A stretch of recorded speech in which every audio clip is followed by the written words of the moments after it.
The Trump administration comes out swinging daily over the media's coverage. Many stories showing the administration in an unfavorable light are deemed fake news. Our next guest has been on the inside, working closely with the president and vice president. Here he is with Vice President Pence, who tweeted, quote, "Big thanks to @VP Press Sec for doing a great job for @POTUS and our team. He might be leaving the White House, but I know we'll see him all the time on TV." And he was right. Joining us now is Marc Lotter, former Special Assistant to the President, Press Secretary to the Vice President. Welcome to our program. Thank you for having me. Thank you so much for joining us. You were on ABC this week, yesterday, and you said that Russia is not coming up in day-to-day operations. Correct. At the White House. But there's a criminal investigation that indicted former campaign chairman and has forced numerous staffers, including the vice president, to hire lawyers. The president's tweeting about it. If this were happening in my office, I think people would be distracted. Isn't it a distraction? Well, no, because what you have is, and Ari Fleischer said it, the former White House press secretary under President Bush said it so well, on any given day there are usually 13 or 14 different distractions going on at the White House. There's always major events, whether they're in the news today or tomorrow or next week, there's always something going on. And really, this has been a very focusing thing, because the one thing that the Russia staff does, it focuses the staff. They are focusing on their jobs. They're focusing on the things that they can control. They're focusing on the things that they can do because they don't know what Mueller's going to do. And they're focused entirely on advancing the president's agenda. So when I was there last week meeting with my former colleagues, and we were talking tax reform. We were talking the president's, at that point, upcoming trip to Asia, which he's now on right now. So really, outside of that, those are the only things that the staff is focused on right now. Let's switch to gun control. I'm sure you watched the coverage yesterday of that just horrific shooting in Texas. We showed video of it a little bit earlier in the show. Your former boss is a devout Christian. This happened in a church. 26 people gunned down. Yet, no one is talking about guns. And the president today said this isn't a gun issue, this is a mental health issue. After Las Vegas, when 58 people were killed, and there was talk about banning those bump stocks. Even the NRA came out for that, and then they sort of reversed on that.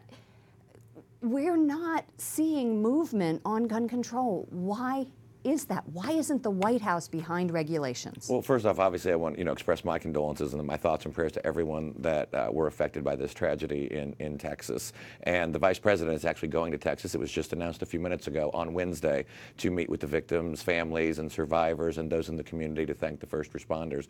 But what you're seeing right now is we've got to get more information on these kinds of things. Whether it's Las Vegas, we still are trying to figure out what exactly happened in Las Vegas. Here with this was a domestic issue, but from everything that we know, there were multiple reasons why this individual should not have been able to obtain guns under current federal law. So what we need to do is take a look at and make sure that investigators have the freedom to get all of the information and then make an informed decision, especially when it comes to an issue like gun control, people's Second Amendment rights. It was guaranteed to us in the Constitution.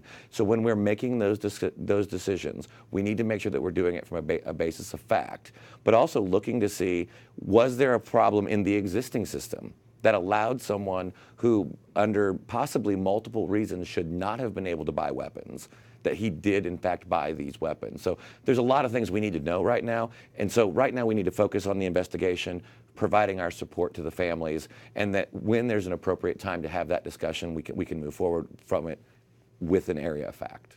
Before we go, we want to talk about Christian persecution in the Middle East. This is an issue that we cover, and I've been to Iraq and been to the towns where Christians have fled. They have no electricity, they have no water. Vice President Pence promised that money would get to persecuted Christians. A new program was unveiled, and he said that it's now going to run through USAID. UN had been building schools, but things weren't happening. Money wasn't getting to Christians under the UN.